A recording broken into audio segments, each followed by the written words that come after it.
Hey guys, Max here with another video. This week I wanted to do a top 5 countdown of the songs to learn on banjo if you already know guitar. These are popular banjo songs that are actually played with a guitar pick. So go ahead, pick up your guitar pick. If you're one of those people that gatekeeps and thinks that banjo should only be played with finger picks, just let me know the next time you headline Red Rocks or a major festival, just like the Dead South have done, just like Caamp has done, just like Trampled by Turtles have done. And those are all bands that have parts where the banjo is played with a guitar pick. And it's just going to make coming to banjo from guitar a little bit easier of a transition because we're strumming and playing the banjo like a guitar. These songs are ordered from easiest to hardest.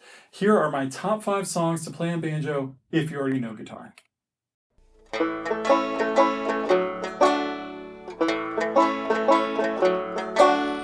Why are there so many